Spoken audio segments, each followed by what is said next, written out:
පෙරුවන් සරණයි කාරුණික පින්වතුනි. මම අම්පාර පියංගල ආරණ්‍ය සේනාසනයේ ස්වාමින් වහන්සේ කතා කරන්න බලාපොරොත්තු වුණේ පියංගල ආරණ්‍ය සේනාසනයේ උඩ ගල්ලෙන් වලට පිවිසෙන්නට තියෙන මේ මාර්ගය අපට පිළිසකර කරගන්න ඕන. පසුගිය රජය මගින් මේ පාර අපට හදලා දුන්නා. ඒ හදලා දීපු ටික තමයි මේ වලින් ඔබට පෙන්නුවේ. ඔය දැන් පෙන්වන්නේ. ඊට පස්සේ දැන් තියෙන්නේ මෙතන මීටර 100ක් විතර කොන්ක්‍රීට් කරලා තියෙනවා මේ ටික. මෙතනින් එහාට මීටර 300ක් විතර උඩහට යනකම් මාර්ගය සකස් කරගන්න අවශ්‍ය වෙලා තියෙනවා. මේ තියෙන්නේ මාර්ගය වර්ෂාවෙන් ඒ වගේම පසුගිය කාලේ ඇතිවෙච්ච ඒ වර්ෂාව හේතුවෙන් මාර්ගය අවහිර වුණා. එතකොට දැන් බලාපොරොත්තු වෙන්නේ මේ මාර්ගය සකස් කරගන්න. ඉතින් කෙනෙකුට පාගමනින් වුණත් යන්න බෑ. ඔබට පේනවා ඇති ගල් මතුවෙලා ඒ වගේම ගල් මුල් මතුවෙලා පාගමනින් යා ගන්නට අපහසුතාවයක් තියෙනවා. ඉතින් අපට පුළුවන්කමක් තියෙනවා නම් මේ මාර්ගය සකස් කරගන්න පහසුම ක්‍රමයක් තමයි පෙත්මග වගේ සාමාන්‍යයෙන් දෙපැත්තෙන් බැමුන් දෙක ඇවිල්ලා උස්තනින් බෙදලා ඒ මතට ඒ පෙත්මග මතට ඒ කියන්නේ සක්මන් මලු ක්‍රමයට ඒ මතට පස් පුරවලා වැලි පුරවලා මේ ටික හදා ගන්න පුළුවන් එක වටිනවා. එතකොට වියදම අඩුයි. දෙපැත්තෙන් කොන්ක්‍රීට් බැමුම් දෙකක් විතරයි එතකොට උඩහට යනකම් එන්නේ.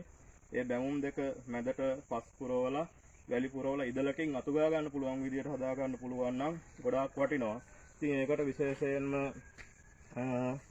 10 කම්බි වගේ දැම්මොත් ඇති වෙයි 10 කම්බි ඇති වෙයි.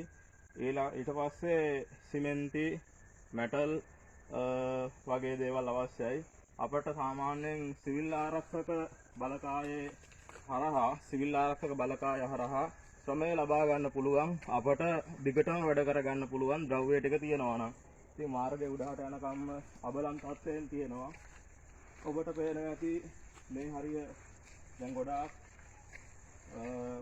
බරපතල විදිහට මේ හරියේ ගල් මතු වෙලා තියෙනවා. ඇත්තරම කෙනෙකුට පාගමනින් යන්න බෑ. පියංගල ආරණ්‍ය සේනාසනය කිව්වොත් බොහෝ දෙනෙක් ආරණ්‍ය සේනාසනයට ගොඩ වෙන්නේ නැත්තේ සේනාසනයේ මේ තියෙන මාර්ගයේ තියෙන දුෂ්කර බව හේතුවෙන්. ඒ නිසා දැන් සේනාසනයේ පහළ හොඳට තිබුණාට උඩාට යන ගල්ලෙන් ඊට පස්සේ චෛත්‍ය මළුව ඇතුළු ඒ පෞරාණික පූජනීය තැන් ටික බලා ගන්න යන්න තියෙන පාර තමයි මේ. ඒ නිසා අපි ආරාධනා කරනවා ලංකාවාසී ලෝකවාසී ඔබ සියලු දෙනාටම හැකියාවක් තියෙනවා නම් සමූහයක් එකතු වෙලා හරි කමක් නැහැ, කණ්ඩායමක් එකතු වෙලා හරි කමක් නැහැ, මේ මාර්ගයෙන් කොටසක් හරි හදලා දෙන්න පුළුවන් නම් ඒක ගොඩාක් වටිනවා. මේක සම්බුද්ධ ශාසනය වෙනුවෙන් කරන ඉල්ලීමක්.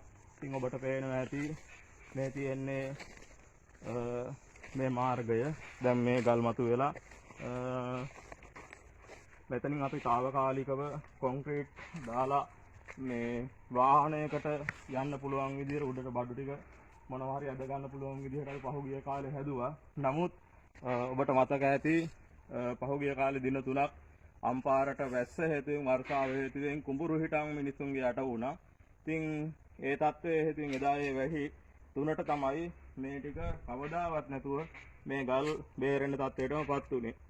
ඒ නිසා මම අර මුලින් කියපු විදිහට දෙපැත්ත බැමුම් දෙක ඇවිල්ලා මැදින් බෙදලා ඒ මත පස් පිරෙව්වොත් අපට යම්තාක් දුරට මේ මාර්ගය සකස් කරගන්න පුළුවන්කම තියෙනවා. ඉතින් මෙතනට එනකම් විතරයි මාර්ගය අපිට හදා ගන්න තියෙන්නේ, ලොකුවට හදා ගන්න තියෙන්නේ. එතනින් එහාට ලෙන් වලට පිවිසෙන පඩිපෙල්, චෛත්‍ය මළුවට පිවිසෙන පඩිපෙල් ඒ ටික සාමාන්‍යයෙන් පිළිසකර කරගත්තොත් අපට ප්‍රමාණවත් වෙනවා. ඉතින් මම මේ ටික පැහැදිලි කළේ ඔබේ දැනගැනීම පිණිස. හේතුව තමයි පියංගල ආරණ්‍ය සේනාසනය කියලා කිව්වොත් බොහෝ දෙනෙක් ලංකාවේ ලෝකේ ප්‍රසිද්ධ තැනක්. එතකොට ඒ ප්‍රසිද්ධ තැන මේ වෙනකොට වැහෙන්න කියන්නේ මේ වෙනකොට ජනප්‍රිය නොවෙන්න හේතුව තමයි මේ මාර්ගයේ තියෙන අබලන් භාවය. පහළට ඇවිල්ලා ගොඩාක් දෙනෙක් උඩට යන්න බෑ කියලා නතර වෙන්නේ මේ මාර්ගයේ තියෙන අපහසුතාවය නිසා. මහරහතුන් වහන්සේලා 59කට අධික ප්‍රමාණයකගේ ධාතුන් වහන්සේලා උඩ චෛත්‍යය තැන්පත් කරලා තියෙනවා. ඒ වගේම තමයි ගල් ලෙන් 26ක් තියෙනවා පුරාවිද්‍යාවෙන් දැනට සොයාගත් ඒවා. ලෙන් 100කට වැඩිය තියෙනවා කියලා එයාලා කියනවා. ඒ වගේම ලෙන් ලිපි 19ක් තියෙනවා. ශ්‍රී පාද ලාංඡන 2ක් තියෙනවා. සඳගඩ 5ක් තියෙනවා. එතකොට ඒ ඇතුළුව ශ්‍රී ලංකාවේ කොහෙවත් සඳහන් වෙන දුටුගැමුණු මහරජතුමාට අභිෂේක කළත් බිසවක් හිටියයි කියලා සඳහන් වෙන